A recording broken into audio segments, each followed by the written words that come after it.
الفرج ولعنة الله على أعدائهم أجمعين من الأزل إلى الأبد. أما بعد فقد قال الله عز وجل في كتابه المبين وفرقانه المتين وقرآنه المجيد وقوله الحق. بسم الله الرحمن الرحيم. يا أيها الذين آمنوا ادخلوا في السلم كافة. وقال قل إن صلاتي ونسكي ومحياي ومماتي لله رب العالمين.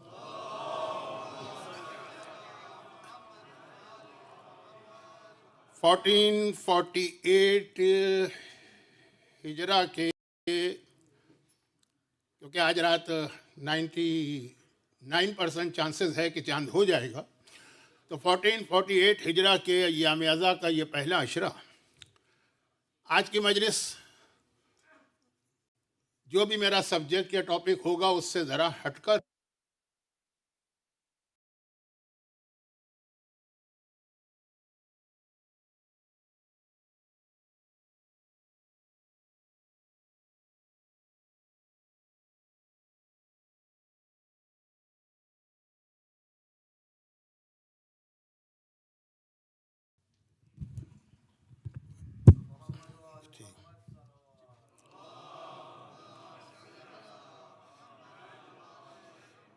یہ اچھا تو نہیں لگتا کہ انسان ممبر پہ اپنے کچھ پرسنل پرابلمز بیان کرے، لیکن صرف اس لیے کہ آج کی مجلس میں شاید آپ کو یہ محسوس ہو کہ میں کوئی سیکوینس کے ساتھ یا پلاننگ کے ساتھ کوئی بات نہیں کر رہا ہوں. تو تقریباً میرے جاننے والے یہ سبھی جانتے ہیں کہ حج کا سفر بہت لمبا سفر اور تکلیف دہ کا مطلب وہ والی تکلیف جس میں آدمی کو سکون ملتا ہے. شب قدر کے اعمال میں 102 رکعت نماز پڑھنے کے بعد آدمی کتنا تھک جاتا ہے، لیکن کیسا پیس آف مائنڈ اور انسان کے دل کو واقعاً وہ خوشی ہو رہی ہوتی ہے، جو میں کہتا ہوں کہ نہ کسی میوزک کنسرٹ میں مل سکتی ہے، نہ کسی فلم کے دیکھنے سے مل سکتی ہے، نہ کسی فٹ بال میچ سے مل سکتی ہے. جو اس اسٹیج سے گزرے ہیں ان کو پتہ ہے کہ اس کا تو مزہ ہی کچھ اور ہے. تو اسی انداز سے حج کے سفر میں کچھ پرابلمس تو ہوتے ہیں، خصوصاً جب آدمی کسی بڑے گروپ کو لیڈ کر رہا ہو اور پھر بہت دور سے میں آ رہا ہوں. بہرحال آپ کا ٹائم ویسٹ نہیں کرنا ہے. صرف آج کی مجلس کے لیے میری طرف سے ایک اپولوجی تھی شروع میں، اور دوسری گزارش یہ ہے کہ یہ آپ حضرات جو میرے احترام میں بار بار کھڑے ہو جاتے ہیں تو یہ مجھے اچھا نہیں لگتا ہے. ہو سکتا ہے کہ یہاں کا سسٹم ہو، لیکن میری حد تک آپ اس سسٹم کو کینسل سمجھیے گا. میں بھی آپ کی طرح سے ایک عزادار ہوں. صف عزا پہ بیٹھنے کا اپنا ایک ثواب ہے. آؤں گا، آپ حضرات بیٹھے رہیے گا. ممبر پہ جاؤں گا تو آپ حضرات بیٹھے رہیے گا. آج کی رات جو شب یکم محرم ہے، تو اس حوالے سے ایک دو بہت مختصر تمہیدی باتیں عرض کر کے مجلس کو اختتام تک پہنچاتا ہوں. پہلی بات تو یہ یاد رکھیے گا کہ اہل بیت اطہار کا ایک انتہائی اہم ٹائٹل یا لقب ہے کریم. گرچہ ہمارے یہاں زیادہ تر یہ لقب استعمال ہوتا ہے معصومہ قم کے لیے، کریمہ اہل بیت، لیکن اہل بیت کا پورا گھرانہ کریم ہے. اور اگر آپ کو یاد ہو، بلکہ یاد کیا ہوگا، آپ زبانی وہ زیارت آپ پڑھ لیتے ہوں گے، ایوری فرائیڈے جمعہ نماز کے بعد یا ظہر نماز کے بعد 90% مساجد کے اندر امام زمانہ کی ایک زیارت پڑھی جاتی ہے. اور وہ بھی ایک پورا ایک سسٹم اسلام نے بنا کے دیا ہے کہ ویک میں 7 دن ہیں، تو یہ 7 دن مختلف معصومین کے حوالے سے ہیں، اور جس امام کا دن ہو اس دن اس امام کے وسیلے سے آپ دعا مانگیں گے. گرچہ ہر امام کے وسیلے سے ہر وقت ہر جگہ دعا قبول ہے، لیکن خاص جس امام کا دن ہے، ایک یہ یاد رکھیے گا ویک کے دن، اور ایک جو 24 آورز ہیں روزانہ، اس میں بھی ہر امام کے لیے کچھ گھنٹے ہیں. اب خاص طور پر نویں امام کا تذکرہ چونکہ رزق کے حوالے سے ہوتا ہے، تو وہ جو نویں امام کا جو ٹائم ہے 24 گھنٹے میں، یہ بہت لمبی بات ہو جائے گی، میں ٹاپک سے ہٹ جاؤں گا، اس لیے میں اس کی ڈیٹیل میں نہیں جا رہا ہوں.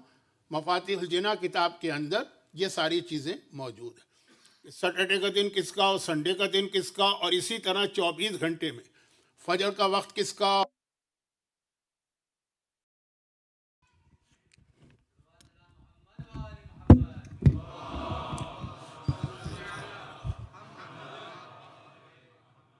خلاصہ یہ ہے کہ فرائیڈے کا دن تو ہے زمانے کے امام کا.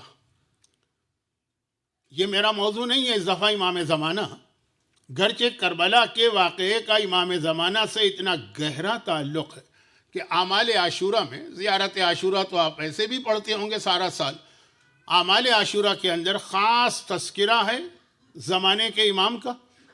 اور جو عاشورے کے دن آپ حضرات ایک دوسرے سے ملاقات کرتے ہیں تو اس میں بھی آپ یہی دعا مانگتے ہیں، ایک دوسرے کو کنڈولنس دینے کے بعد یا پرسہ دینے کے بعد یا تعزیت کرنے کے بعد، وَجَعَلْنَاكُمْ وَإِيَّاكُمْ مِنَ الطَّالِبِينَ بِصَارِهِ مَا وَلِيِّهِ الْإِمَامِ الْمَهْدِي مِنْ آلِ محمد.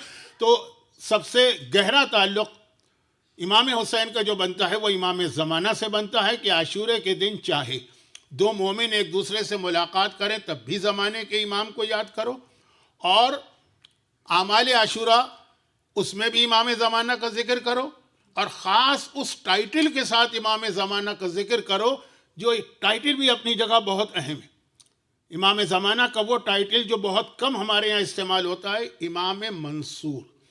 یہ بہت ہی اہم ٹائٹل ہے اس اعتبار سے کہ یہ والا ٹائٹل 14 معصومین میں صرف 2 کو ملا ہے. ایک زمانے کا امام ہے جو منصور ہے، اور ایک شہزادی کونین ہے جو منصورہ. شہزادی کونین کا ٹائٹل منصورہ ہے، زمانے کے امام کا ٹائٹل منصور ہے. تو خیر بات کہیں سے کہیں جا رہی ہے، میں واپس آتا ہوں. تو یہ میرا اس دفعہ کے عشرے کا ٹاپک نہیں ہے کہ میں امام زمانہ پہ بات کروں، لیکن ضمنی طور پر ایک بات عرض کر دوں، اور وہ یہ ہے کہ جمعہ کا دن امام زمانہ سے ریلیٹڈ ہے، لیکن آپ اسے بالکل کوئی ہارڈ اینڈ فاسٹ رول نہ سمجھیے کہ امام زمانہ جمعہ کے دن ظاہر ہوں گے. امام زمانہ کا ظہور جتنی بھی چیزیں ہمارے پاس ہیں وہ سب چینج ہو سکتی ہیں. جیسے سب سے زیادہ مشہور یہ ہے کہ وہ عاشورے کے دن ظاہر ہوں گے، مشہور یہ ہے کہ وہ مکے سے ظاہر ہوں گے، مشہور یہ ہے کہ وہ جمعے کے دن ظاہر ہوں گے، مشہور یہ ہے کہ فجر کے وقت ظاہر ہوں گے. اور جب میں لفظ کہہ رہا ہوں مشہور یہ ہے تو اس کا مطلب یہ نہیں ہے کہ لوگوں نے غلط مشہور کر دیا ہے. نہیں، بات بالکل صحیح ہے، احادیث میں مسلسل اس کا تذکرہ ہے، مگر وہ ساری چیزیں بیان کرنے کے بعد امام معصوم کا صرف ایک جملہ کہ پروردگار قادر مطلق ہے، وہ چاہے تو ان تمام چیزوں کو چینج کر سکتا. اور میں یہ اس لیے بھی عرض کر رہا ہوں کہ ہمارے یہاں جو ظہور امام کی دعا مانگی جاتی ہے نا، وہ بھی آپ کے ذہن میں واضح رہے، کیونکہ جب آپ کہتے ہیں اجل اللہ تعالی ظہورک، اللہ آپ کے ظہور میں جلدی کرے، تو آج ہے منڈے. اس دعا کا مطلب یہ ہے کہ مولا اللہ آپ کو آج ہی ظاہر کر دے. یہ مطلب نہیں ہے کہ میں دعا آج مانگ رہا ہوں اور یہ فرائیڈے کے دن جا کے پوری ہو. لیکن بات کہیں سے کہیں چلی جا رہی ہے، ہو سکتا ہے کہ آگے کی کسی مجلس میں تھوڑا سا اس کا تذکرہ کروں اور اس کا ایک ریزن میں بتا دوں. 2 ریزن بتا رہا ہوں، لیکن یہ 2 ریزن برابر کے نہیں ہیں. پہلا ریزن جس کی وجہ سے یہ جملہ میری زبان پہ آیا وہ تو بہت بڑا ریزن ہے. دوسرا ریزن بھی بہت اہم ہے. پہلا ریزن یہ ہے کہ آپ دیکھ رہے ہوں گے پورا سوشل میڈیا اس وقت بھرا پڑا ہے امام زمانہ کے حوالے سے، اور ایسے ایسے جاہل لوگ جنہیں کچھ بھی نہیں پتا وہ ظہور امام کی اس انداز سے پریڈکشن دے رہے ہیں کہ ہمیں بالکل لگتا ہے کہ ابھی ہم نکلیں گے امام باڑے سے باہر تو وہاں زمانے کے امام کھڑے ہوئے ہوں گے. اس انداز سے یہ خود 1400 سال پہلے معصومین نے بتا دیا کہ ایسا آخری زمانے میں ہوگا، لوگوں کو مس گائیڈ کیا جائے گا، دھوکہ دیا جائے گا. اس کا ایک مقصد بھی، مقصد تو دشمنان اسلام کا ہے، لیکن اس میں ہمارے کچھ جذباتی نوجوان جو سوشل میڈیا پہ 24 گھنٹے میں سے 22 گھنٹے بیٹھے رہتے، وہ بھی اس کے اندر انوالو ہو گئے. وہ اپنے جان بوجھ کے نہیں، انٹینشنلی نہیں، بری نیت سے نہیں، اچھی نیت سے. مگر ہر اچھی نیت بیکار ہے جب تک کہ اس کے ساتھ نالج نہ ہو. آپ اچھی نیت کے ساتھ کسی کو کوئی دوا بتائیں، مثلا ایک صاحب نے دوسرے صاحب سے پوچھا کہ آپ کی والدہ بیمار تھی، آپ نے ان کو کیا دوا دی؟ اس نے کہا یہ دوا دی، آپ بھی لے لیجیے. لے لی، وہ مر گئی ان کی والدہ. انہوں نے پہلے سے کہا کہ یہ تم نے کیا دوا بتائی؟ کہا ماں تو میری بھی مر گئی تھی. آپ نے ڈیٹیل تو نہیں پوچھی تھی نا، آپ نے صرف یہ پوچھا تھا کہ ان کو کیا دوا دی تھی. تو اب یہ جو ہے نیت اچھی ہوگی. آپ کو معلوم ہے نا کہ اگر آپ کبھی بیمار پڑ جائیں، اب یہ کینیڈا میں نہیں ہوتا ہوگا کیونکہ ہمارے آسٹریلیا میں بھی نہیں ہوتا ہے تو لیگلی بھی منع ہے، لیکن انڈیا، پاکستان، ایسٹ افریقہ میں جتنے لوگ آپ کو دیکھنے آئیں گے، ہر آدمی آپ کے لیے کوئی نہ کوئی دوا لے کے ضرور آئے گا. اور میں تو خود اس بات کی ایک ایگزامپل، کیونکہ میری کچھ ایسی بیماریاں ہیں جن کو میں ممبر پہ اتنا بتاتا ہوں اور اپڈیٹ رکھتا ہوں مجمع کو کہ میرے بچوں کو نہیں پتہ ہوتا اور میرے مجمع کو معلوم ہوتا. تو اب اس میں جو آدمی ملے گا, اچھا مولانا آپ کو یہ پرابلم, اس کی دوا. دوسرا ملے گا, اچھا یہ پرابلم, اس کی دوا. تیسرا ملے گا, یہ پرابلم ہے. تو یہ ہمارے یہاں جو لوگ کرتے ہیں یہ محبت میں کرتے ہیں, یہ دشمنی میں نہیں کر رہے, یہ جان لینے کی نیت سے نہیں کر رہے ہیں. یہ چاہ رہے ہیں کہ آدمی کو صحت ملے, لیکن خالی اچھی نیت کافی نہیں ہے جب تک کہ ساتھ میں نالج نہ ہو. اور یہ اسلام کا بہت بڑا پرابلم ہے کہ اچھی نیت کے ساتھ, کہ جی ہماری نیت بہت اچھی ہے, ہمارا انٹینشن بہت اچھا. اتنے بڑے بڑے بلنڈر ہو رہے تھے اس سے پہلے بھی اور آج کل بھی, جس کی وجہ سے ہم کو مرجعیت کی ضرورت پڑی ہے. یہ بھی میرا ڈائریکٹ ٹاپک نہیں ہے لیکن انڈائریکٹ بات ہو جائے گی. تو خلاصہ یہ ہے کہ ظہور امام کے بارے میں اس وقت سوشل میڈیا, میرا اندازہ یہ ہے کہ جو جنریشن میرے سامنے ہے وہ میری ہی جیسی ایج کی ہے, ینگسٹر تو ہوں گے نہیں.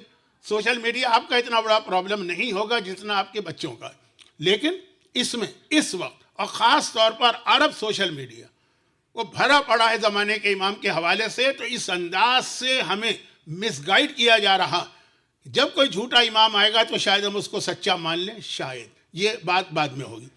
اور میں نے کہا ایک دوسری بات بھی میں ضمناً بتا دوں, یعنی اس کی ڈیٹیل میں بھی نہیں جانا چاہ رہا ہوں. اور یہ اور پہلا مسئلہ دونوں برابر نہیں ہے. امام بہرحال امام معصوم ہے, نائب امام پھر نائب امام. بہت زیادہ اس وقت انتظار کیا جا رہا, خاص طور پر جیسا میں نے عرض کیا عرب میڈیا میں بہت زیادہ انتظار کیا جا رہا.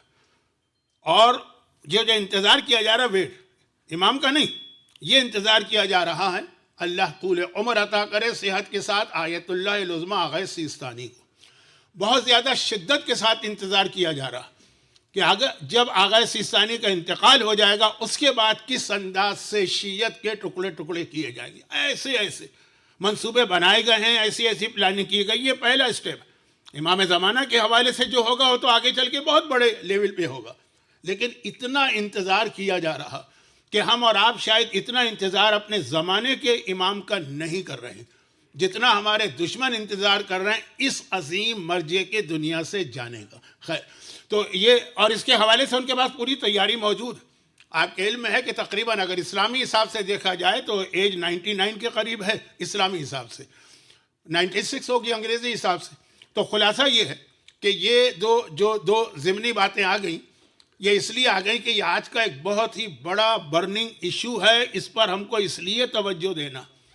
اگرچہ مجھے اندازہ ہے کہ یہ آپ حضرات سے کہنا بیکار ہے, جس جنریشن سے کہنا ہے وہ تو میری بات سمجھ بھی نہیں پاتی ہے, لینگویج بیریئر ہے, اور میری بات نہیں سمجھ پاتی ہے اور آپ کی بات بھی نہیں سمجھ پاتی ہے, اس لیے کہ یہاں تو بہرحال ہر بچہ اپنی جگہ خود مختار ہے, نہ باپ نہ ماں نہ شوہر بیوی نہ بیوی شوہر, یہ بات کی چیزیں. تو واپس آ جائیے, کہاں سے بات چلی تھی آپ بھول گئے ہوں گے, جو اکثر ہوتا ہے میری مجلسوں میں. تو بات یہ چلی تھی کہ فرائیڈے ظہور امام کا دن مانا گیا ہے, لیکن وہ بھی کنفرم نہیں ہے, حتمی نہیں ہے. یہ مت سمجھیے کہ فرائیڈے ہی کو امام آئیں گے, بلکہ سیٹرڈے کی روایت بھی بہت ہی اسٹرانگ روایت, ٹھیک ہے. اب ہم یہ کہہ سکتے ہیں کہ اگر 60% فرائیڈے کا ہے تو 40% سیٹرڈے کی روایت بھی. لیکن وہ جو زیارت ہم پڑھتے ہیں اس زیارت ہی کے اندر مینشن کیا گیا ہے المتوقع فیہ ظہورک. مولا آج فرائیڈے ہے جب ایکسپیکٹڈ ہے کہ آپ کا ظہور ہوگا, کنفرم نہیں ہے کہ فرائیڈے کو ہوگا. اسی زیارت میں یہ لفظ موجود ہے. اس زیارت میں 3 لفظ بہت اہم ہیں فرائیڈے کی زیارت. نمبر 1 یہی لفظ کہ آپ زمانے کے امام کو فرائیڈے کو سلام کر رہے ہیں, اور اس لیے سلام کر رہے ہیں کہ وہ دن امام زمانہ کا دن. لیکن اسی سلام میں آپ کہہ رہے ہیں کہ المتوقع فی ظہورک. مولا میں کنفرم نہیں کہہ رہا ہوں کہ آج آپ ظاہر ہوں گے, توقع ہے, ایکسپیکٹیشن ہے. یہ لفظ ایکسپیکٹیشن بتا رہا کہ فرائیڈے کا دن چینج ہو سکتا ہے. دوسرا لفظ بھی اس میں ایک بہت اہم ہے, گرچہ اس کے اوپر بڑا ڈسکشن ہو سکتا ہے, لیکن میں نہیں کر پاؤں گا اس لیے کہ میرے پاس اس اشرے کا ٹاپک کچھ اور ہے. اور وہ یہ ہے کہ اس میں زمانے کے امام کو بھی سلام کیا گیا ہے اور امام کی اولاد کو بھی سلام کیا گیا.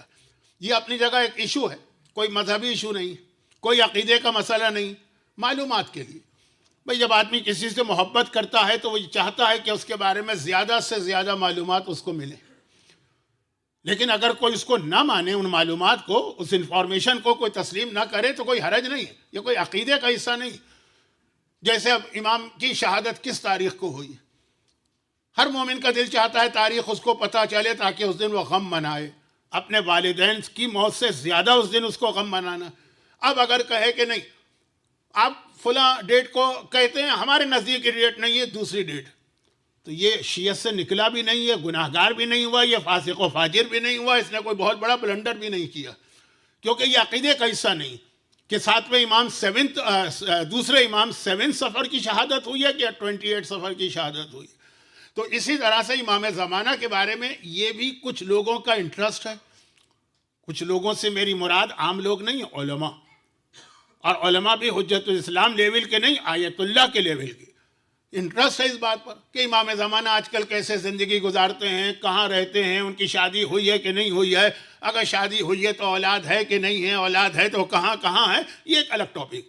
اور پھر میں عرض کروں اس کا کوئی تعلق ہمارے عقیدے سے نہیں ہے، صرف ایک انفارمیشن کے لیے، معلومات کے لیے.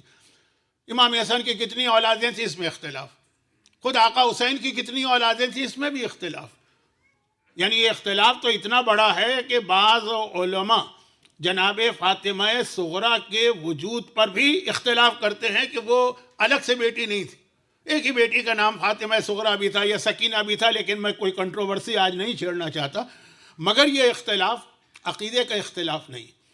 اگر کسی کی اپنی ریسرچ ہے وہ اپنی حد تک رکھے، انفارمیشن کے لیے ہے، محبت ہے کسی سے تو اس کے بارے میں معلومات حاصل کرنے کی کوشش کی جاتی ہے. ہاں اگر اس کا رزلٹ یہ نکلے کہ یہ اس لیے ایشوز اٹھائے جائیں تاکہ عزاداری کو نقصان پہنچایا جائے اور یہ ثابت کیا جائے کہ جو مصائب ہمارے یہاں پڑھے جاتے ہیں، جو غم کا بیان ہوتا ہے، یہ کچھ ضرورت سے زیادہ ہے، اتنا تو نہیں ہوا تھا کربلا میں، نعوذ باللہ یہ جملہ بھی کہا جاتا ہے، تو پھر یقیناً اس کے اوپر ہمیں توجہ دینا. لیکن اگر صرف ایک ایکیڈمک ڈفرینس ہے تو بات یہ ہو رہی تھی کہ امام زمانہ کی اولاد ہے کہ نہیں. کسی معتبر روایت میں ذکر نہیں ہے، لیکن اس زیارت میں جو ہر جمعے کو پڑھی جاتی ہے امام زمانہ کی اولاد پر بھی سلام کیا گیا امام کے ساتھ. چلے یہ باتیں بیچ میں کیوں آ گئی؟ کیونکہ تیسرا لفظ جو اس زیارت میں ہے، میں نے کہا 3 بہت اہم ہے، ویسے تو پوری زیارت بہت اہم ہے، مگر یہ تیسرا جو لفظ آیا ہے، ایک تو امام کے ظہور کے حوالے سے، پھر امام کی اولاد کے حوالے سے، تیسرا ہے کہ مولا آپ کریم ابن کریم، کریم کی اولاد ہیں آپ کریم. یہ امام زمانہ کو خاص ایوری فرائیڈے آپ یہ کہہ کر سلام کرتے، لفظ کریم کہہ کر، اہل بیت اطہار کریم. اچھا اب کریم کا مطلب کیا ہے؟ یہ بھی آج کل بہت مشہور جملہ ہو گیا ہے، لیکن میں اس کی مدد سے آج کی رات پہلی محرم کے لیے آپ کو ایک یا کہیے میسج دینا چاہتا ہوں، یا ایک ذمہ داری دینا چاہتا ہوں. کریم مولا کی بھی ایک حدیث ہے اور عربی زبان کا بھی اصول ہے. وہ کہتے ہیں ایک ہوتا ہے سخی، ایک ہوتا ہے کریم. اب یہ تو انگلش والے ماحول میں بڑے مشکل لفظ ہو گئے. سخی اسے کہتے ہیں کہ جو خود بھی اپنے اوپر استعمال کرتا ہے اپنا پیسہ اور دوسروں کو بھی شیئر کراتا ہے. گرچہ مولا کا یہ جملہ ہے کہ تم کسی کو شیئر نہیں کراتے. اگر اللہ نے تمہیں تمہاری ضرورت سے زیادہ دولت دی ہے تو یہ ہے ہی دوسروں کے لیے، جو تمہارے پاس بطور امانت آئی ہے. تم امین ہو، آنر نہیں ہو. لیکن یہ ایک الگ تقریر چاہتا ہے، کیونکہ آدمی کا دماغ اسی وقت خراب ہوتا ہے، پیسے کی گرمی، ڈالر کی گرمی، روپے کی گرمی، درہم و دینار کی گرمی، سونے اور چاندی کی گرمی، جب وہ سمجھتا ہے یہ میرا. اور جب لفظ میرا آتا ہے تو پھر وہاں خمس پر بھی اعتراض ہوتا ہے کہ ہم کیوں دیں، تو میرا ہے. چلیں اگر دینا بھی ہے تو میرا ہے، تو میں اپنی مرضی سے خرچ کروں. تو بہت ایک چھوٹا سا جملہ جو ہے نا آدمی کی کتنی مینٹیلیٹی کو چینج کرتے ہوئے بڑے بڑے واجبات تک کو خطرے میں ڈال دیتا، وہ بات کی چیز ہے. لیکن مولا کا جملہ کہ سمجھو کہ تمہیں اللہ نے امین بنایا ہے، تم ایک ٹرسٹی ہو، یہ دوسروں کا حق ہے جو اللہ نے تمہارے حوالے کیا ہے کہ ان کو دو. اس کو کہتے ہیں سخی. اپنے اوپر بھی خرچ کرو، جائز طریقے سے جتنا چاہے خرچ کرو. خمس کا تو فلسفہ ہی ہے کہ خمس سیونگ پر ہوتا ہے، ارننگ پہ نہیں ہوتا. جتنا جائز ہے وہ خرچ کر لو، پھر جو بچ جائے وہ بھی 100% نہیں مانگ رہا ہے اسلام، جو بچ جائے 20%، لیکن 20% واجب، باقی 80% کے اندر بھی وہ جو ثواب ہے وہ اپنی جگہ. یہ ہے سخی. اور ایک ہوتا ہے کریم. کریم اسے کہتے ہیں کہ جو خود فاقے کرتا ہے مگر دوسرے کو کھانا کھلاتا ہے. 3 دن کے روزے رکھے ہوئے ہیں، بڑی مشکل سے وہ اناج حاصل کیا گیا کہ جس سے افطار کا انتظام کیا جائے، لیکن مسکین آیا یا یتیم آیا یا اسیر آیا، خود فاقے کر کے اپنے آگے کی غذا اس کو دے دی. اسے کہتے ہیں کریم. اہل بیت کریم. اہل بیت اگرچہ اس کے حوالے سے پھر امام نے 2 نگیٹو چیزیں بھی بتائی ہیں، ایک بخیل اور ایک لئیم، لیکن اس کی آج ضرورت نہیں ہے. تو سخی جو ہماری قوم میں الحمدللہ بہت سارے خود بھی استعمال کرتے ہیں، دوسروں کو بھی دیتے ہیں. اور ایک ہوتا ہے کریم. اہل بیت کریم ہے، یعنی اہل بیت خود واقع کریں گے لیکن خیال کریں گے دوسروں کا. اور دوسروں سے مطلب خالی ضروری نہیں ہے کہ ان کا شیعہ ہی ہو. یہ تو پروردگار عالم رب العالمین ہے، وہ مومن کو بھی دیتا ہے، منافق کو بھی دیتا ہے، مسلمان کو بھی دیتا ہے، کافر کو بھی دیتا ہے، ایک خدا ماننے والے کو بھی دیتا ہے، 360 بتوں کو ماننے والے کو بھی وہی دیتا ہے، موسیٰ کو بھی وہی دیتا ہے، فرعون کو بھی وہی دیتا ہے. یہی اہل بیت کی خصوصیت ہے کہ اہل بیت کا دسترخوان نعمت جو ہے، اہل بیت کے فضل جو ہیں، اہل بیت کا جو کرم ہے، وہ صرف اپنے شیعوں کے لیے نہیں، وہ سب کے لیے عام ہے. وہ رب العالمین کے نمائندے ہیں، ہر ایک کو دیتے ہیں. اچھا، یہ جو کریم، اس کے حوالے سے ایک پیغام ہم کو دیا، اور یہ خصوصیت اہل بیت اپنے چاہنے والوں سے بھی ڈیمانڈ کرتے ہیں. چنانچہ بہت ہی مشہور واقعہ ہے حضرت ابو ذر غفاری کا. کتنے ابھی 25 ڈیز، پورا مہینہ بھی نہیں ہوا، 5 ذی الحجہ کو حضرت ابو ذر غفاری کی وفات ہوئی. بڑی مظلومیت کے ساتھ اس دنیا سے رخصت ہوئے ہیں، اور ان کا ایک واقعہ تو بہت ہی اہم. میں بہت پڑھتا رہتا ہوں لیکن تقریباً 15 سال سے اس کو نہیں پڑھا، تو شاید کل پڑھ دوں. ابو ذر غفاری بلند ترین صحابیوں میں سے ایک ہیں. اگرچہ جو ہمارے پاس ایک لسٹ ہے اصحاب رسول کی، اس میں 2 نمبر پر آتے ہیں. نمبر 1 سلمان، نمبر 1، نمبر 2 ابو ذر. لیکن معصوم کی حدیث ہے کہ ایک چیز ایسی ہے جس میں ابو ذر سلمان سے بھی آگے. اور مقداد کے بارے میں تیسری حدیث ہے، مقداد نمبر 3، 1 سلمان فارسی، 2 اسٹیٹس ابو ذر، 3 اسٹیٹس مقداد. مقداد کے لیے بھی حدیث ہے نا کہ ایک چیز ایسی ہے جس میں مقداد سلمان سے بھی آگے. اور وہ چیز آج کل کے زمانے میں سمجھنا بہت ضروری ہے، لیکن ابھی تو زندگی رہی تو پورے 9 دن آپ کی خدمت کرنا ہے. یہ چیز آئے گی. یہ بہت اہم چیز ہے جو مقداد کے لیے امام نے کہی، کیونکہ ابو ذر کا پھر بھی کچھ تذکرہ لوگ کرتے ہیں. مقداد میں کیا ایسی خاصیت تھی کہ معصوم نے کہا کہ مقداد اپنی ایک خصوصیت میں سلمان سے بھی آگے بڑھ گئے ہیں. یہ بہت اہم ہے، خصوصاً کرنٹ سچویشن میں. کرنٹ، یہ لفظ توجہ دیجیے گا. خیر، تو ابو ذر غفاری، معصوم کی حدیث ہے کہ آج تک آسمان نے ابو ذر سے زیادہ سچے انسان کے سر پہ سایہ نہیں کیا، اور آج تک زمین نے ابو ذر سے زیادہ سچے انسان کو اپنے آپ پہ نہیں اٹھایا. اور اسی سچائی کی وجہ سے ان کو شہر سے نکال کے جلا وطن کیا گیا، پھینک دیا گیا ان کو مدینے سے باہر. رفضہ مقام پر واقعات بیان کرنے کی آج ضرورت نہیں. اور وہاں پر ان کی موت ہو گئی.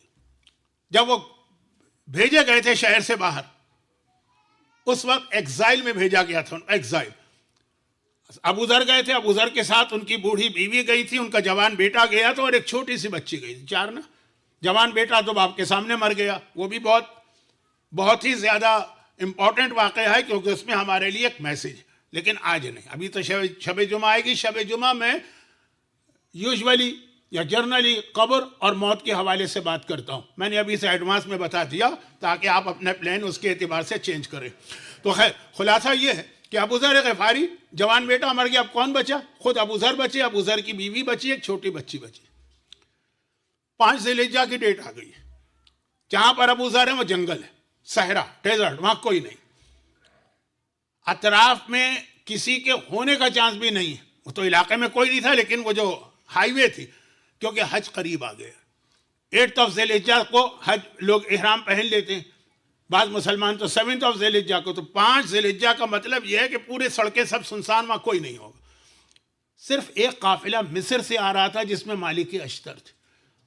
وہ ذرا سا لیٹ ہو گیا، چنانچہ ان کو جلدی بھی بہت تھی. 5 ذی الحجہ وہ ابھی مدینے اور مکے کے بیچ میں، مدینے سے مکے کا ڈسٹینس ہی تقریباً 1 ہفتہ لگتا ہے یا 4 دن لگتے ہیں. تو ان کو بہت جلدی تھی. کسی وجہ سے مصر بہت دور تھا اس زمانے کے اعتبار سے. آج کا پلین تو ہے نہیں. چنانچہ ان کو راستے میں کوئی رکاوٹ آ گئی، جلدی پہنچنا ہے مکے میں تاکہ حج کر لیں. کہ دیکھا ایک بوڑھی عورت سڑک کے کنارے بیٹھی اور ہاتھ اٹھا کے اشارہ کر رہی ہے کہ رک جاؤ.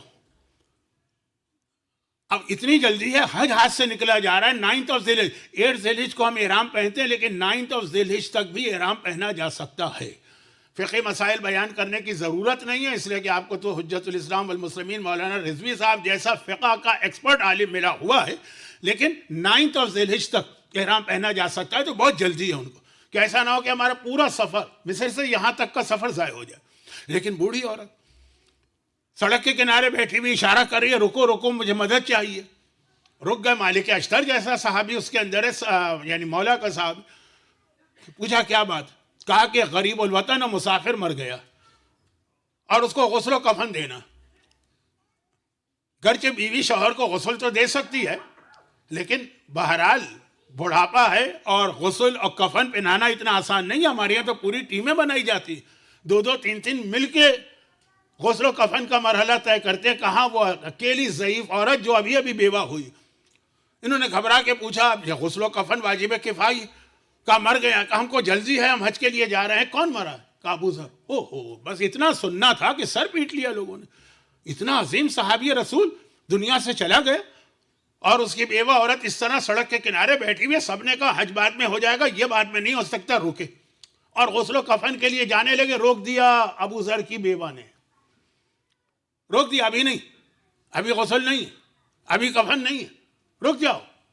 کہا ہمیں جلدی ہے تو ہمیں تو کیوں روک رہی, ہم تو رکے اسی کام کے لیے. کہا نہیں, ابو ذر کی وصیت کہ جو بھی مجھے غسل و کفن دینے آئے گا پہلے اسے میرے مال سے کھانا کھلاؤ اور اس کی خدمت کرو, اس کے بعد پھر غسل و کفن کی ذمہ داری ادا کی جائے گی. یہ ہوتا ہے کریم کا ایک معمولی سا 1% سمجھ لیجیے کہ پہلے کھانا کھاؤ گے میرے مال سے, خدمت کروں گا تمہاری, اس کے بعد پھر تم سے کوئی خدمت لوں گا. یہ ابو ذر جتنے بڑے بھی کریم ہوں, اور وہ جو جملہ میں نے شروع میں کہا اس کو ریپیٹ کروں, اور جتنے سچے ہوں, معصومین کا تو کوئی میچ ہی نہیں ہے نا, معصومین سے کوئی مقابلہ ہی نہیں. معصومین تو ابو ذر کے مقابلے میں کیا کہوں, 100 ٹائمز, ملین ٹائمز, یہ بھی غلط. کریم ہے. جب ابو ذر کا یہ طریقہ ہے, یہ پیغمبر اسلام کے بہت شروع کے صحابیوں میں ایک صحابی, بعض لوگوں نے لکھا ہے کہ 5ویں صحابی تھے. انہوں نے ایک ایسی سنت اسلام میں قائم کی ہے کہ جو قیامت تک باقی رہے گی. اور آج تک مجھے کوئی ایسا آدمی نہیں ملا جس نے کبھی مجھ سے یہ کہا ہو کہ آپ علماء اور آپ مولانا حضرات فلاں چیز پڑھتے ہیں, اس کا ریفرنس دیجئے. ہر چیز کے بارے میں لوگ پوچھتے ہیں, ریفرنس کیا, کہاں لکھا ہوا ہے. یعنی میں آپ کی بات نہیں کر رہا ہوں, لیکن آپ کو پتا ہے نا کہ ہماری قوم میں کتنے ایسے لوگ ہیں جن کو ہر چیز پہ ریفرنس چاہیے. کہاں سے پڑھ دیا آپ نے, کس کتاب میں لکھا ہوا ہے. عالم کی بات تو مانتے نہیں ہیں, مرجع تو ان کی نگاہ میں کوئی حیثیت ہی نہیں رکھتا, لیکن ریفرنس. مگر یہ 2 چیزیں ایسی ہیں جس میں کسی نے آج تک مجھ سے ریفرنس نہیں پوچھا. ایک, جب کسی کی موت کی خبر آئے لوگ کہتے ہیں انا للہ و انا الیہ راجعون, کوئی نہیں پوچھتا کہاں لکھا ہوا. اور اس سے بھی پہلے سلام, جب 2 مسلمان ملتے ہیں سلام کرتے ہیں, کوئی نہیں پوچھتا کہاں لکھا ہوا ہے, کس کتاب میں لکھا ہے, کس امام نے کہا ہے, قرآن کی کس آیت میں. سب کچھ ہے لیکن پوچھا کسی نے نہیں. یعنی سلام مسلمانوں کے نزدیک اتنی ثابت طے شدہ حقیقت ہے, سوال کی ضرورت نہیں. اسلام میں پہلا سلام کس نے کیا, سلام اسلام میں آیا کہاں سے. اور وہ جو ایک حدیث آپ نے اکثر سنی ہے اور میں اس مجلسوں میں 2-3 دفعہ اور سناؤں گا, الدال علی الخیر کفاعلہ والدال علی الشر کفاعلہ. اگر کوئی آدمی لوگوں کو نیکی کا راستہ دکھائے یا نیکی کی کوئی ٹریڈیشن قائم کر کے چلا جائے, تو جب تک کہ اس پر عمل ہوگا, جو عمل کر رہے ہیں ان کو تو ثواب ملے گا ہی. اس سب کا ثواب ٹوٹل اس آدمی کو ملے گا جس نے سب سے پہلے یہ سلسلہ شروع کیا تھا. اور یہی گناہ کے لیے بھی کہ کوئی گناہ کا کوئی راستہ کھول دے. آج کل تو سوشل میڈیا کے ذریعے گناہ کے نئے نئے طریقے نکل رہے ہیں نا, کہ جو گناہ کا راستہ کھولے, جس نے گناہ کیا اس کو تو اس کی سزا ملے گی, مگر یہ ٹوٹل گناہ سب کے مل کر قیامت تک جتنے لوگ گناہ پہ عمل کریں گے سب کا ٹوٹل عذاب اس پہلے آدمی کو بھی ملے گا. جس پہلی عورت نے حجاب اتارا ہوگا اس وقت سے لے کے آج تک جتنی بھی حجاب عورتیں ہیں, ہر ایک کو اپنا الگ الگ انڈیویجول تو عذاب ملے گا ہی. وہ شاید کچھ شب جمعہ میں بتا بھی دوں کہ کیا ملے گا, خواتین کے لیے بھی وارننگ ہے.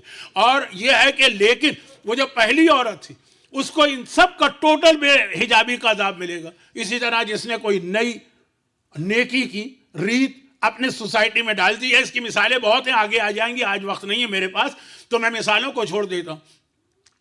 اب یہ سلام قیامت تک جتنے لوگوں نے ایک دوسرے کو سلام کیا ہے, سب کا ٹوٹل ثواب ابو ذر غفاری کے نامہ اعمال میں لکھا جا رہا ہے. اتنا عظیم صحابی, اور اس نے یہ بتایا کہ نہیں, کوئی خدمت کرنے آ رہا ہے پہلے ہم اس کا حق ادا کریں گے, پھر اس سے کوئی خدمت لیں گے. اہل بیت تو بہت بلند, بہت بلند. ایک روایت پڑھی جاتی ہے مصائب میں, میں آپ کو ایک خاص طرف لے کے جا رہا ہوں, ایک ڈائریکشن ہے میرا. مصائب میں ایک روایت پڑھی جاتی ہے. مصائب کی روایات کو اس طرح چیک نہیں کیا جاتا جس طرح وضو اور غسل اور نماز اور روزے کے واجبات کی روایتیں. ہر روایت کو چیک کرنے کا کرائیٹیریا الگ. جو ہمارے ہاں سب کے لیے ایک جیسا کرائٹیریا بنانے کی کچھ لوگ کوشش کرتے ہیں، جس کے نتیجے میں ان کو ہسٹری کے بہت سارے واقعات پر اعتراض ہو جاتا ہے. یہ تو میں نے بہت ہی زیادہ یعنی سمجھیے کہ اس کو فلٹر کر کے کہا کہ ہسٹری کے واقعات پہ اعتراض ہو جاتا ہے، کیونکہ کرائٹیریا وہ لاتے ہیں نماز کی حدیثوں کا، کرائٹیریا وہ لاتے ہیں حج کی حدیثوں کا، کرائٹیریا وہ لے کے آتے ہیں. اب کتنے آج کے مثلاً آپ وضو کرتے ہیں، میں فقہی مسائل نہیں بیان کرنا چاہتا اس لیے کہ میں نے جیسا عرض کیا یہاں ضرورت ہی نہیں، مگر مثلاً آپ وضو میں 2 مرتبہ شروع میں ہاتھ دھوتے ہیں، آغاز ثانی کہ مستحب نہیں ہے، رجا کی نیت سے کر لیجیے، ٹھیک ہے، کیونکہ جو کرائٹیریا ہے وہ حدیث بہت اسٹرانگ ہونی چاہیے، وہ ہسٹری میں نہیں چلے گی. اب وہ ہسٹری میں اعتراض کرتے ہیں، یہ بھی فلٹر کر کے کربلا پہ اعتراض کرتے ہیں. کربلا کی ہر روایت پہ ان کو اعتراض ہوتا ہے کیونکہ انہوں نے کرائٹیریا کچھ اور کر لیا. یہ ایسا ہے کہ جیسے کوئی کنٹینر ہوتا ہے، بڑا ٹرک، لوڈنگ ٹرک ہوتا ہے، اس کا ویٹ کیا جاتا ہے نا کہ کتنا اس میں سامان، اور سونا اور چاندی اس کا بھی ویٹ کیا جاتا ہے. کیا دونوں میں سیم اسکیل آپ استعمال کر سکتے ہیں؟ اور اگر استعمال کریں گے تو کیا رزلٹ سیم نکلے گا؟ جو سونے اور چاندی کا اسکیل ہوتا ہے وہ کیسا ہوگا، اور جس میں پورے کنٹینر کا یا ٹرالر کا یا ٹرک کا لوڈ کیا جاتا ہے. تو اب یہ ایک الگ ڈیفرنٹ ٹاپک ہے کہ ہر حدیث کو چیک کرنے کا کرائٹیریا الگ ہے. یہ حدیث عقیدے کی ہے، الگ کرائٹیریا. یہ حدیث واجبات کی ہے، الگ کرائٹیریا. یہ حدیث تاریخ کی ہے، الگ کرائٹیریا. یہ حدیث کربلا سے ریلیٹڈ ہے، الگ کرائٹیریا. تو بہرحال ایک روایت پڑھی جاتی ہے مصائب میں، اور شاید میں بھی پڑھوں 2 دن کے بعد، کہ جس وقت یہ اہل بیت کا لٹا ہوا قافلہ کوفے میں داخل ہوا، تو آپ کو معلوم ہے نا کہ مولا حسین کے صحابیوں میں ایک ایسا صحابی تھا جس کی تقریباً آدھی سے زیادہ زندگی کوفے میں گزری تھی، حبیب ابن مظاہر، اور ان کی پوری فیملی وہیں کوفے میں تھی. بلکہ حبیب اور حبیب کی بیوی کے درمیان جو بات چیت ہوئی تھی آقا حسین کا خط آنے کے بعد، وہ تو مصائب میں پڑھی جاتی ہے، میں بھی پڑھوں گا. اب جس وقت یہ قافلہ وہاں داخل ہوا، اس وقت یزید کا تو حکم تھا نا کہ سب لوگ گھروں سے باہر نکل آئیں، مرد ہیں تو سڑکوں کے اوپر نئے نئے کپڑے پہن کر، بالکل جیسے کوئی سیلیبریشن ہوتا ہے، کوئی پریڈ ہوتی ہے یا کوئی وی آئی پی آتا ہے اس کا استقبال کیا جاتا ہے، سارا مرد اور ساری عورتیں مکان کی چھتوں پہ بیٹھے. اور مقصد اس کا جو تھا وہ تو آپ کو معلوم ہے. اب ساری عورتیں بیٹھی ہیں، یا ہر ایک کے لیے لازم ہے، یہ آرڈر آ چکا. اس میں 2 عورتوں کا جملہ بہت مشہور ہے. ایک ابھی اتفاق سے دیکھیے میرے ذہن میں نہیں تھا لیکن اب اتفاقاً جملہ بن گیا، مالک اشتر جو ہے، مالک اشتر، ان کی بیٹی، ان کا بیٹا تو آپ کو معلوم ہے نا مختار کے ساتھی تھے. مختار کے حوالے سے بھی یہی ظلم ہوا ہے نا کہ وہ کرائٹیریا وہ والی حدیثیں لے کے آ رہے ہیں لوگ کہ جو واجبات کی حدیثوں کا کرائٹیریا. تو مختار ٹھیک تھے، ٹھیک نہیں تھے، جو کیا اچھا کیا، برا کیا، یہ سارے ڈسکشن آج کل دوبارہ شروع ہو چکے ہیں. دوبارہ میں نے اس لیے کہا کہ پہلے ہوئے تھے، علماء کی ریسرچ آ گئی تھی، چیپٹر کلوز ہو گیا تھا، بات ختم ہو گئی تھی، لیکن اب دوبارہ ایک مرتبہ شروع ہو گئے. تو خلاصہ یہ ہے کہ مالک اشتر کے بیٹے ابراہیم مختار کے رائٹ ہینڈ تھے. آپ جب جاتے ہیں سامرہ تو راستے میں ابراہیم ابن مالک اشتر کا روضہ بھی آتا ہے، بڑی عظیم شخصیت. اگر یہ نہ ہوتے تو مختار اپنے جہاد میں اس طرح سے کامیاب نہیں ہوتے. مختار جو تھے حکومت کر رہے تھے، لیکن جو باقاعدہ میدان میں جنگ کر رہے تھے وہ مالک اشتر کے بیٹے ابراہیم تھے. جیسے مولا کے سپہ سالار مالک اشتر تھے، اس طرح مختار کے سپہ سالار ابن زیاد مارا ہی ابراہیم کی وجہ سے، ان کی سگی بہن وہ بھی کوفے کی رہنے والی تھی، اور اس نے یہ منظر دیکھا تھا تو ایک قسم کھائی تھی، اور شاید اسی قسم کا نتیجہ تھا کہ ابراہیم اس طرح سے مختار کے ساتھی بنے. اور اس نے قسم کھائی تھی کہ پروردگارہ میں قسم کھاتی ہوں کہ جو اس وقت اہل بیت پر ظلم کیا گیا اس کا بدلہ میرا گھرانہ لے گا. ایک تو ان کا جملہ ہے. ہماری خواتین جو گزری ہیں تاریخ میں ان کا بہت اہم رول بھی ہے کس طرح سے، لیکن ابھی تو میں بات کہیں اور لے گیا. ایک خاص ڈائریکشن پہ مجھے بات کو مکمل کرنا ہے، تو واپس آئیے. دوسرا جملہ جو مشہور ہے کوفے میں، پھر ذہن میں رکھیے گا کہ سارے کے سارے وہاں دشمنان اہل بیت کی عورتیں مکان کی چھتوں پہ نہیں بیٹھی، اکا دکا کہیں 100 میں کہیں 200 میں ایک آدھ مومنہ بھی، اور اسے آ کے مکان کی چھت پہ بیٹھنا ہے کیونکہ آرڈر ہے. مومن مرد ہے، اسے آرڈر ہے، اسے سڑک پہ کھڑا ہونا. آپ نے اکثر یہ سنا ہوگا مصائب میں کہ اہل بیت کا قافلہ جا رہا ہے تو کوئی مومن آ گیا کہ مولا میں کیا خدمت کروں، اور امام نے کہا چادر لے کے آؤ. تو وہ سڑک پر آیا کیوں تھا؟ جب اس کو پتا تھا کہ اہل بیت کا قافلہ ہے وہ تو گھر میں بیٹھتا. ہم اور آپ تو کبھی برداشت نہیں کرتے کہ اس قسم کی توہین آمیز طریقے سے اہل بیت کو لایا جائے اور ہم سڑک پہ نکل کر ہی منظر دیکھیں. ہم تو گھر میں ہی بیٹھیں گے نا، لیکن اس وقت آرڈر تھا، اور امام کا بھی آرڈر تھا کہ جو حاکم کہہ رہے ہیں مان لو. خیر، تو خلاصہ یہ ہے کہ جس وقت یہ قافلہ کوفے کی گلی سے گزر رہا تھا تو جگہ جگہ اس کو روکا جا رہا تھا. 11 محرم کی مجلس میں اس کا ریزن بھی بتاؤں گا، اگرچہ آپ میں سے ہر ایک کو معلوم بھی ہے. جگہ جگہ روکا جا رہا تھا. ایک جگہ روکا گیا، کہاں بات ہو رہی ہے؟ سٹی کے باہر نہیں، سٹی میں جو مین اسٹریٹ ہے سٹی کی، اس کے اندر روکا جا رہا. ایک جگہ روکا، ایک چھوٹے بچے نے آ کے چوتھے امام کا گھٹنا ہلایا. امام نے جھک کے دیکھا کون؟ وہ سارے مصائب نہیں پڑھنا چاہتا، ورنہ یہ اتنا آسان جملہ نہیں. گلے میں توق، ہاتھوں میں ہتکڑی، پاؤں میں بیڑی، کمر میں لنگر، چوتھا امام، اور وہ آ کے گھٹنا ہلاتا ہے. امام نے دیکھا کون؟ کہا میں حبیب ابن مظاہر کا بیٹا ہوں اور آپ کو سلام کرنے آیا ہوں. ایک بار چوتھے امام نے سب سے پیچھے والے، یعنی امام کے بالکل پیچھے جو سب سے آگے والا اونٹ ہے اس پہ زینب کبریٰ، ایک مرتبہ مڑ کے دیکھا، پھوپھی اماں، چچا حبیب ابن مظاہر کا یتیم آیا ہے، وہ مجھے سلام کر رہا. اب یہ روایت پڑھی جاتی ہے. جناب زینب کبریٰ نے فوراً کہا اس بچے کو دیکھ کر کہ بیٹا تیری ماں کہاں؟ قریب کے مکان کی چھت سے آواز آئی. ایک خاتون بیٹھی ہوئی، بالکل پرانے زمانے کی چھوٹی چھوٹی سڑکیں ہیں، جیسے ممباسا کے اندر گلیوں میں مجھے چھوٹی چھوٹی گلیاں نظر آتی ہیں. دارالسلام کا پرانا اولڈ سٹی، چھوٹی چھوٹی گلیاں، اونٹ مکان کی ہائٹ کے برابر، اونٹ کی ہائٹ. فوراً آواز آئی، شہزادی آپ کی کنیز یہاں پہ بیٹھی. زینب کبریٰ کا جملہ کیا تھا کہ اے زوجہ حبیب، میں تجھے ڈھونڈ رہی تھی تاکہ تجھے تیرے شوہر کا پرسہ دوں. خود زینب کبریٰ کے گھر سے 18 لاشیں اٹھے ہوئے ہیں، مگر پہلا پرسہ دیا. یہ کریم ہے کہ پہلے اپنے مرنے والوں کا خیال نہیں کیا، پہلے حبیب ابن مظاہر کا خیال کر کے ان کی بیوہ سے کہا کہ میں تجھے ڈھونڈ رہی تھی کہ تو کوفے میں ہوگی تو میں تجھے تیرے شوہر کا پرسہ دوں. تو اہل بیت کا یہ طریقہ کار جو ہے نا، جو ابو ذر غفاری میں ایک ہلکی سی جھلک نظر آئی، لیکن اہل بیت کا یہ طریقہ کار محرم کے حوالے سے بھی.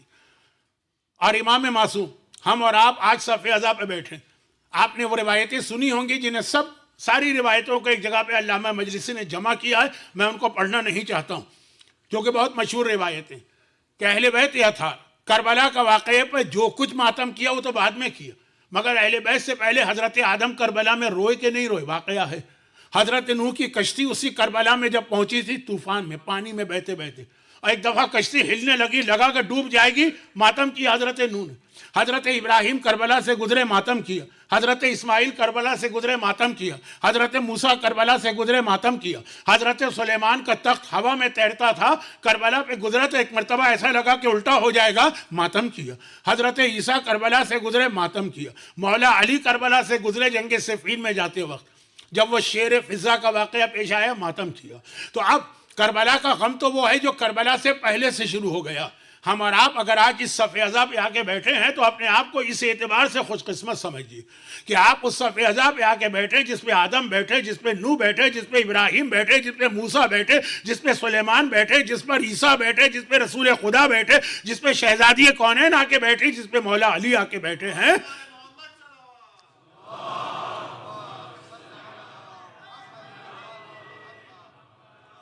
بڑا بلند رتبہ ہے اس صف ازا کا اور اس پر آ کر بیٹھنے والوں کا. لیکن یہ آج ہماری صف بچھی، پہلی محرم کی رات ہے، دنیا بھر کے ازا خانے سج گئے، دنیا بھر میں لوگوں نے اپنے اپنے گھروں کا سسٹم چینج کر دیا. مجھے کینیڈا کا نہیں پتا ہے، لیکن ہمارے ہاں انڈیا، پاکستان، ایسٹ افریقہ، پورا گھروں کا سسٹم ہی چینج ہو کے رہ جاتا. پورے 10 دن تو آپ ایسا ماتم کریں گے، پورا دن آپ کام کرتے ہیں. خالی آدمی تو کوئی بھی نہیں ہے، خاص طور پر ویسٹ میں رہنے والا. لیکن اس تھکن کے عالم میں آپ بھی آتے ہیں، آپ کے گھر کی خواتین بھی آتی ہیں، آپ کے بچے بھی آتے ہیں، آپ کی بچیاں بھی آتی ہیں. رات گئے جاتے ہیں، صبح سویرے پھر صرف آقا حسین کی محبت میں. لیکن جو کچھ ہم کر رہے ہیں یہ بعد میں. پہلے آقا حسین کی، وہ کریم ہے نا، کریم ابن کریم ہے، پہلے ان کی کرم نوازی ہے، پہلے ان کی مہربانی ہے. اس کے لیے صرف 2 جملے عرض کرنا ہے اس کے لیے بھی. نمبر 1، عاشور کے دن، آخر رخصت کے وقت، دیکھیں ابھی عاشور کا دن ہے، ہم اور آپ تو اس وقت تک ماتم نہیں کر رہے تھے. ہاں، انبیاء نے ماتم کیا، ملائکہ نے ماتم کیا، اہل بیت میں جو بزرگ تھے حسین کے انہوں نے ماتم کیا، لیکن ہم اور آپ تو اس وقت ماتم نہیں شروع کیا تھا ہم نے. لیکن آقا حسین نے آخری وصیت میں سید سجاد سے کیا کہا تھا؟ جب واپس مدینے جاؤ تو میرے تمام شیعوں کو میرا سلام کہنا.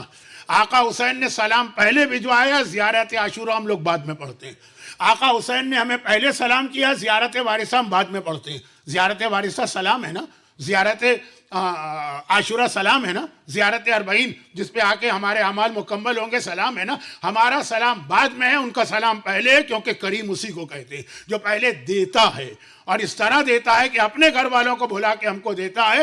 تو یہ جو کچھ آپ زحمت اٹھا رہے ہیں اس میں ایک بات اور یاد رکھیے، آج کی رات اور کل کا دن، یعنی پہلی محرم کی رات اور پہلی محرم کا دن، کیونکہ یہ بات ذرا عام حالت میں میں کہتا عجیب لگتی، اس لیے میں نے اتنی تمہید باندھی، کریم کہہ کر، اہل بیت کی کرم نوازی بتا کر، اہل بیت کی خواہش بتا کر یہ جملے پہ آ رہا ہوں کہ یہ قبولیت دعا کی اہم ترین راتوں میں سے ایک رات.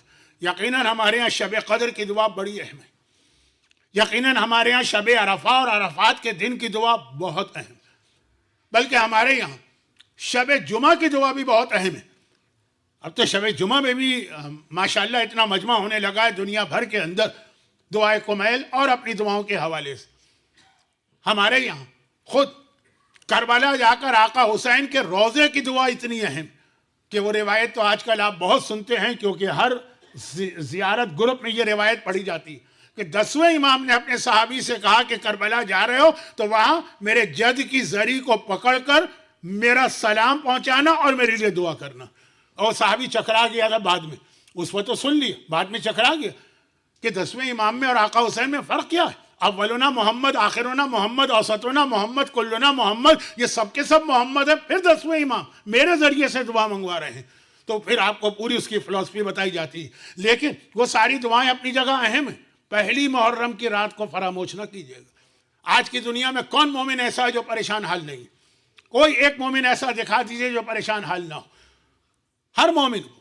اب خالی پریشانی اس کا نام تو نہیں ہے نا کہ آدمی مثلا ویسٹ میں آ گیا تو پتہ چلا کہ یہاں پر اس کا روزگار کا مسئلہ حل ہو گیا، یا کچھ ویسٹ میں ایسی کنٹریز ہیں جو اپنے جتنے سٹیزنز ہیں ان کے ویلفیئر کا بہت زیادہ خیال کرتے ہیں. اسی کا نام تو نہیں ہے نا راحت و آرام. جتنا میں نے ڈپریشن اور ٹینشن یہاں پہ دیکھا ہے اتنا ہمارے یہاں پاکستان انڈیا میں مجھے نظر نہیں آتا. ہر جگہ کی ڈفرینٹ پرابلم ہے، ڈفرینٹ، ہر جگہ ہر آدمی پریشان. اور اس کی میں ایک چھوٹی سی ایگزامپل دیتا ہوں. باتیں بہت ساری چھوٹی چھوٹی میں نے جمع کر دی ہیں، شاید کچھ زیادہ ہی میں نے مکسر بنا دیا اس کا، لیکن خیر اب تو اختتام پہ میں آ رہا ہوں مصائب کی طرف. چھوٹی سی مثال، آپ کو پتا ہے کہ میں تو میڈیا کا آدمی نہیں ہوں، میں ٹیلی فون تک نہیں رکھتا ہوں، اور موبائل تو میرے لیے ایک مصیبت ہوتی ہے. تو یہ فیس بک کیا ہے اور یوٹیوب کیا ہے اور یہ انسٹاگرام کیا ہے اور ٹک ٹاک کیا ہے اور یہ اسنیپ چیٹ کیا ہے، مجھے نہیں پتا. میں یہ نہیں کہہ رہا ہوں کہ میرے بچوں کو بھی نہیں پتا، ان کو سب پتا ہوگا. لیکن جس جنریشن سے میرا تعلق، آج اگر خبر آئی کہ پہلے آسٹریلیا میں لاسٹ ایئر 16 سال سے کم عمر بچوں پہ سوشل میڈیا کی پابندی تھی اور آج UK نے پابندی لگا دی، سب میرے سر پہ سے گزر جاتی ہیں. 16 سال سے کم کیا اور 16 سال سے زیادہ کیا. لیکن یہ میڈیا سے اتنی دوری کا نتیجہ یہ ہے کہ نہ میرا کوئی فیس بک پیج ہے نہ میرا کوئی یوٹیوب. اب آپ کہیں گے ہم آقا حسین کو سننے آئے ہیں، آپ کو تو نہیں سننے آئے. نہیں، میں بتا رہا ہوں کہ آج کی دنیا، چنانچہ کبھی کبھار کوئی مومن، کوئی مومنہ، کوئی میری تقریر، کوئی کلپ خود ہی اپنی مرضی سے یوٹیوب کے اوپر جو ہے وہ اپلوڈ کر دیتے ہیں. ویوز آتے ہیں 4، 5، 10، بہت ہوا 20، 25، 50، 100، بس یہ بھی بہت ہو گئے. کبھی کبھار تو صرف 2 آتے ہیں اور دونوں میرے اپنے بچے ہوتے ہیں. تو خیر خلاصہ یہ ہے کہ میں حیران ہو گیا جب ایک صاحب نے دکھایا، مولانا آپ کا یہ کلپ دیکھیے، 80 کلو 80,000 لوگوں نے دیکھا. 80,000! میں تو شاید مر جاتا اس وقت خوشی کے مارے. 80,000! اور پتہ چلا کہ نہیں، یہ تو 80,000 ہے. 120,000، 1,20,000 جتنے انبیاء تھے اتنے تو آپ کے ویورز ہو گئے. یہ کیا مسئلہ، کیا ماجرا؟ پتہ چلا اس میں نے کوئی دعا بتائی تھی. اب مسئلہ کیا ہے کہ باقی جو تقریریں ہوتی ہیں اس میں کیا ہوتا ہے، یا ہسٹری ہوتی ہے، یا مسائل ہوتے ہیں، یا امام زمانہ کے حالات ہوتے ہیں. 15، 20، 25، 50 طریقے ہیں. مجھے معلوم ہے کہ کس طریقے سے اس کو بڑھایا جا سکتا ہے، لیکن یہ میرا ٹاپک نہیں. میرا ٹاپک یہ کہ ایک بالکل اننون آدمی میڈیا کی دنیا کا، جس کو میڈیا میں کوئی نہیں جانتا ہے، اس کے 100-150 ہی ہونا چاہیے ویوز، لائکس، لیکن اس کو اگر 80,000 دیکھ رہے ہیں تو اس کی وجہ سے نہیں دیکھ رہے. اس میں جو لکھا ہے رزق کی دعا، اس میں جو لکھا ہے صحت کی دعا، اس میں جو لکھا ہے بیٹیوں کی شادی کی دعا. اب جیسے میں سفر حج پہ جاتا ہوں، سفر حج میں خاص عمل بیٹیوں کی شادی کا. یقین کریں، اچھا آپ لوگوں کا حج کا 2 ویک کا ہوتا ہے یا 2.5، ہم لوگوں کا 4 ویک 5 ویک پاکستان سے آنے والے. اتنی ریکویسٹ آ جاتی ہیں، اتنی ریکویسٹ آ جاتی ہیں کہ اگر میں خالی ان کا نام لینے لگوں نا تو عرفات کے 2 دن تو اسی میں نکل جائیں گے، اعمال و واجبات تو رہ جائیں گے. تو خیر کیوں؟ اس لیے کہ بیٹیوں کی شادی. صحیح میچ واقعاً ایک مسئلہ، بہت بڑا مسئلہ، بلکہ اتنا بڑا مسئلہ ہے کہ خود امام معصوم کی حدیث، وہ امام معصوم کہ سب سے زیادہ تو ان کا ہی تذکرہ ایام اعضاء میں ہوگا، چوتھے امام کا، آقا حسین کا ذکر 10 دن ہے، باقی جو ایام اعضاء کے اختتام تک 30 دن ہیں یا 8 ربیع الاول تک وہ چوتھے امام کا ذکر ہے نا. ان کی ایک بہت مشہور حدیث کہ 4 چیزیں ایسی ہیں کہ غیرت مند کے لیے، جس کے پاس غیرت، یہ بہت بڑا بوجھ ہے. اور ان 4 چیزوں میں ایک ہے بنتن ولو کانا مریمہ، اگر بیٹی گھر میں بیٹھی ہو چاہے وہ مریم جیسا اسٹیٹس کیوں نہ رکھتی ہو، لیکن باپ کے لیے ایک بہت بڑی ذمہ داری ہوتی ہے یہ. تو یہ دنیا میں اس وقت جو حالات ہیں اس کے اعتبار سے کہہ رہا ہوں کہ مجھ جیسا آدمی جسے سوشل میڈیا پہ کوئی نہیں جانتا، اس کے بھی 80,000 ویوز ہو جاتے ہیں. کیوں؟ دعا کی وجہ سے. پرابلمز ہیں تو دعا لوگوں کو چاہیے. اور اس کے بعد آپ دیکھیں گے جو واقعاً جو فیمس قسم کے علماء ہیں، ان کے عام کلپ اور ان کی دعاؤں کے کلپ، تو یہ خود یہ چیز گواہی دے رہی ہے کہ آج کی دنیا پرابلم سے بھری ہوئی. کوئی آدمی ایسا نہیں ہے جو کہہ دے کہ مجھے کوئی پریشانی، کوئی مصیبت نہیں. ہاں، جو واقعاً اللہ کی رضا پہ راضی رہنے والے نیک بندے ہیں وہ کتنے ہیں؟ گنے چنے. تو ان کو چھوڑ دیجئے کہ جو راضی ہیں کہ جس حالت میں اللہ رکھ رہا ہم راضی ہیں، لیکن ایسے کتنے ہیں؟ بہت ہی کم. ہر ایک کو پرابلم. ان پرابلم کو ہم نے ذہن میں نہیں رکھا، امام معصوم نے ذہن میں رکھا. کہا کہ تم آ کے 2 مہینے 8 دن یا 40 دن یا 50 دن ہمارا غم کرو گے، ماتم کرو گے. مگر ہم بھی دیکھ رہے ہیں تم کیوں ماتم کر رہے ہو کہ جو اہل بیت میں مصیبت آئی، مگر ہم دیکھ رہے ہیں تمہارے گھر میں بھی مصیبتیں. گرچہ دونوں کو کوئی کمپیئر ہی نہیں، زمین و آسمان کا فرق ہے دونوں میں، کہاں اہل بیت اور کہاں ہمارے چھوٹے چھوٹے پرابلم. مگر اسی کا نام کریم کہ وہ ہمارے چھوٹے سے چھوٹے پرابلم کو بھی دیکھ رہے ہیں. یہ اللہ کی خاصیت ہے نا کہ اللہ خالی پیسے والوں کو نہیں دیتا. وہ جو سمندر کی تہہ میں ایک پتھر کے اندر چھوٹا سا کیڑا ہے، اللہ اس کا رزق بھی اس کو وہاں پہنچاتا ہے. اس کو بھی اللہ دیکھتا ہے کہ یہ بھی کہیں اگنور نہ ہونے پائے. تو اہل بیت ہمارے چھوٹے چھوٹے پرابلم کو دیکھتے ہیں اور کہتے ہیں پہلے لے لو، ہم سے مانگ لو. یقیناً ہمیں پتہ ہے مودت و محبت اہل بیت کی وجہ سے تم ہمارا ماتم کرو گے، ہمیں معلوم، لیکن ہمیں تمہارے پرابلم کا احساس ہے. کوئی بھی مسئلہ، پہلی محرم جہاں سے ایام اعضاء شروع ہو رہے ہیں، اب ہمیں حسین کا ماتم کرنا ہے، اولاد حسین کا ماتم کرنا ہے، حسین کے لٹے گھرانے کا ماتم کرنا ہے، حسین کی قیدی بیوی بہنوں کا ماتم کرنا ہے، لیکن پہلے حسین نے کہا. یہ آج کی رات، اور آج کی رات سے زیادہ اہم ہے کل کا دن. اگرچہ اس کے لیے امام نے اور بھی ایک طریقہ بتایا، لیکن فی الحال اس وقت جو کینیڈا کے اندر ویدر ہے اس میں وہ میں اس کو زیادہ ہائی لائٹ نہیں کر رہا ہوں. پہلی محرم کا روزہ اور اس کے بعد کی دعا کیا کہنا. لیکن یہ تو اتنا لمبا روزہ ہے کہ رمضان کے واجب روزے بھی ان تاریخوں میں آ جائیں تو آدمی بعض اوقات پریشان ہو جاتا ہے کہ روزہ رکھے کہ نہ رکھے. اور اگر روزہ رکھنا پڑے تو کوئی ایسا مرجع ڈھونڈ لو کہ جو 4 بجے روزہ کھلوا دیا کرے. یہ سب کچھ چل رہا ہے آج کل، ہمیں پتہ ہے. تو خلاصہ یہ کہ اس میں واجب سنت روزے کے لیے تو میں نہیں کہوں گا، لیکن ویدر چینج ہوگا، ونٹر آئے گا. پہلی محرم کے روزے کو فراموش نہ کریں، کیونکہ سفر کربلا میں جو کربلا کا سفر آقا حسین نے کیا، اس میں سب سے زیادہ پورے سفر میں آقا حسین نے سب سے زیادہ کس کو یاد کیا؟ آپ کے ذہن میں جو شخصیتیں آ رہی ہوں گی خاندان کی، وہ نہیں. اس پورے سفر میں آقا حسین ایک پرسنالٹی کو بہت یاد کرتے ہیں. بہت کا مطلب یہ نہیں کہ آپ 5 منٹ کے بعد، لیکن اس پورے سفر میں ٹائم ٹو ٹائم امام ان کا ذکر کرتے رہے. اور پھر اس کے ذکر کے حوالے سے ہمیں وہ پیغام باقی معصومین نے دیا. یہ حدیث جو میں پڑھ رہا ہوں کہ ذکر امام کرتے تھے، یہ ہے خود ہمارے چوتھے امام، امام زین العابدین علیہ الصلاۃ والسلام. چوتھے امام فرماتے ہیں کہ میرے بابا اس سفر میں جو مدینے سے شروع ہوا کربلا پہ مکمل ہوا، سب سے زیادہ حضرت یحییٰ کا ذکر کرتے تھے. جان دا بیپٹسٹ، یحییٰ کا ذکر کرتے تھے. اور بار بار کہتے تھے کہ میرے اور یحییٰ کے حالات کتنے زیادہ سملر ٹائپ کے. کچھ چیزیں میرے امام معصومین نے بتائیں. قرآن کریم نے کہا لم نجعل، یحییٰ وہ ہیں، یہ نام یحییٰ اس سے پہلے کسی کا نہیں رکھا گیا، ہم رکھ رہے ہیں. آقا حسین کے لیے بھی یہی ہے نا کہ حسین نام، حسین عربی کا ایک عام لفظ ہے، لیکن سینکڑوں سال سے عربی بولنے والوں میں سے بھی کسی نے نام نہیں رکھا تھا. اور اس شہزادے کا نام کیا کہہ کے رکھا گیا کہ جبرائیل ابھی میرے پاس آئے ہیں کہ خدا نے نام بھجوایا. اور پھر یہ کہ دونوں کی پریگننسی 6 مہینے کی تھی اور دونوں بڑی مظلومیت سے شہید ہوئے. یہ چھٹے امام کی حدیث پڑھ رہا ہوں, ٹائم کم ہے تو جلدی جلدی. اور پھر دونوں کے قتل میں ایسا آدمی انوالو تھا کہ جس کی ولادت حلال طریقے سے نہیں ہوئی تھی, وہ یحییٰ کے اندر بھی جناب یحییٰ کی شہادت اور آقا حسین کی, اور دونوں کی شہادت کے بعد 40 دن تک صبح و شام کو سورج رویا. اب یہ نہ سمجھیے کہ آج کے لوگ بہت پڑھے لکھے ہیں, 1400 سال پہلے کے تو بے وقوف تھے. راوی نے کہا مولا سورج کیسے روتا؟ امام نے کہا سورج کا رونا یہ ہوتا تھا کہ صبح و شام کو سورج کی جو سرخی تھی بہت بڑھ جاتی تھی, بالکل ایسا لگتا تھا ریڈ کلر کا یہ اس کا رونا.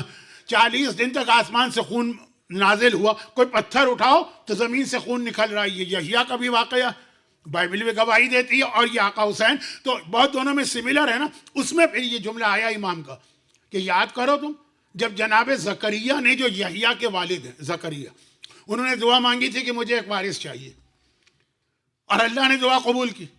ایسی دعا قبول کی کہ خود دعا مانگنے والا حیران ہو گیا, خدا بندہ یہ میری دعا کیسے قبول ہو رہی ہے؟ میں بوڑھا ہو چکا ہوں اور میری بیوی جو ہے وہ بانجھ ہے, اس کی اولاد نہیں ہو سکتی. آخرہ قرآن کا لفظ ہے, ٹائم نہیں ہے بس, ہمیں جلدی سے بات ختم کرتا ہوں. یعنی ایک طرح سے دنیاوی اعتبار سے امپاسبل کام ہے, دنیاوی اعتبار سے دعا مانگ رہے ہیں دعا, لیکن جب دعا قبول ہو رہی تو خود حیران ہوئے کہ ایج کے اعتبار سے بھی اولاد نہیں ہو سکتی, اور بیوی جو ہے اس کے یہاں بھی اولاد نہیں ہو سکتی.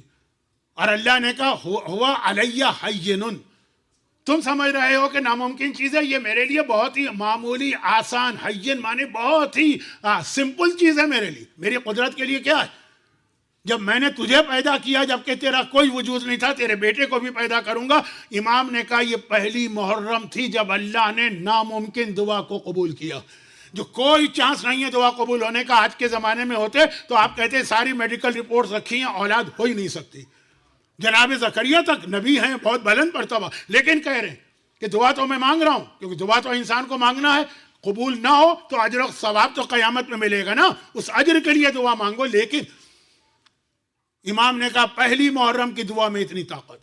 آقا حسین اپنے چاہنے والوں کو صرف کربلا میں اپنے قبے کے نیچے بلا کے دعا قبول نہیں کروا رہے.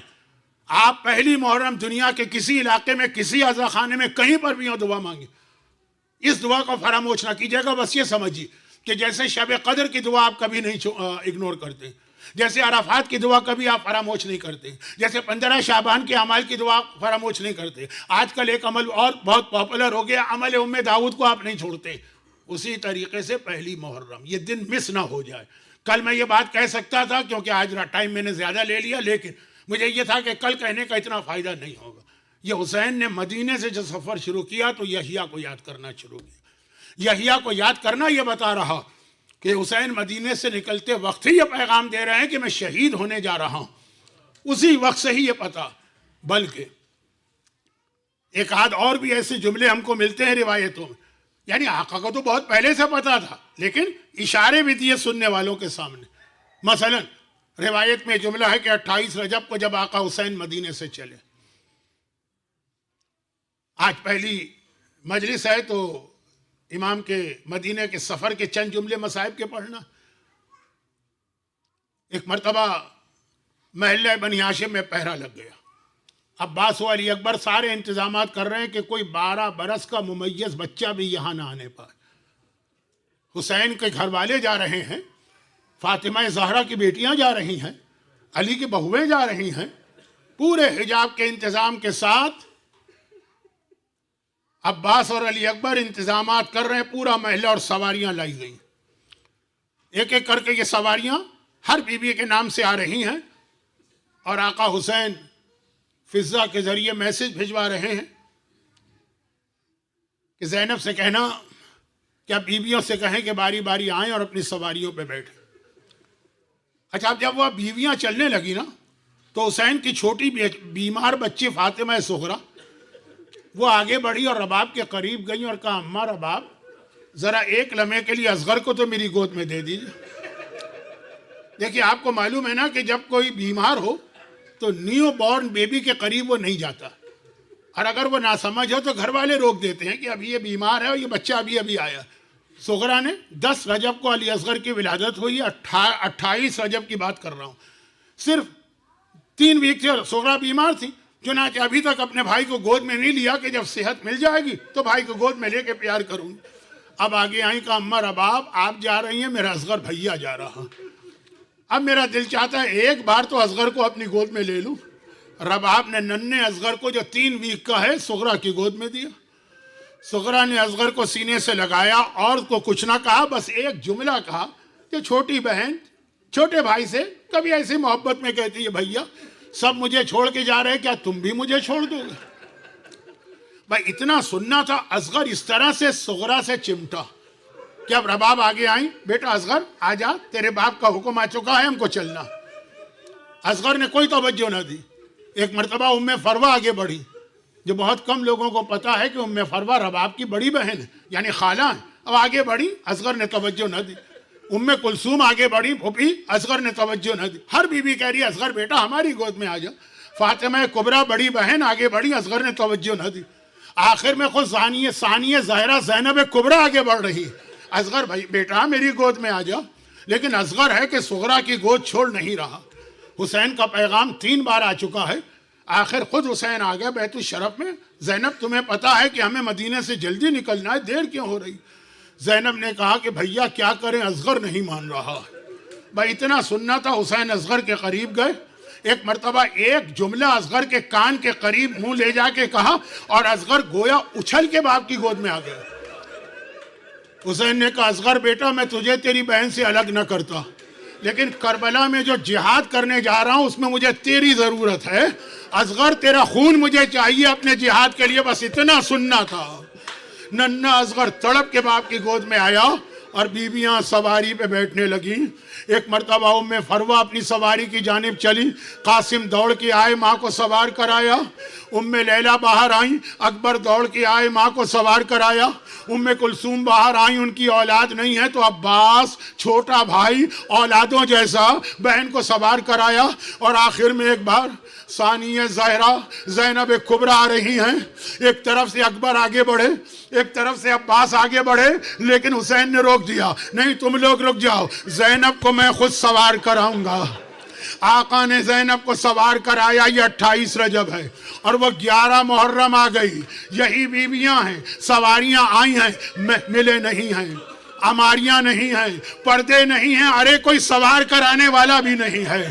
بس ایک بار ہر بیوی کو مدینے کا سفر یاد آ گیا، اپنے اپنے وارث کو آواز دی۔ فروہ نے کہا قاسم بیٹا تیری ماں سوار ہو رہی ہے، تو بھی نہ آئے گا؟ لیلا نے کہا اکبر بیٹا کیا ماں کو سہارا نہ دے گا؟ یہ سننا تھا۔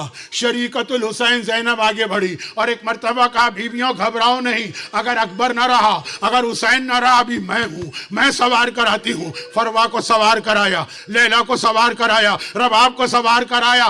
آخر میں اپنی باری آئی، دائیں طرف دیکھا، بائیں طرف دیکھا، کوئی سہارا دینے والا نہیں ہے۔ فرات کو دیکھ کے آواز دی عباس تیری بہن سوار ہو رہی ہے، کیا تو بھی سہارا نہ دے گا؟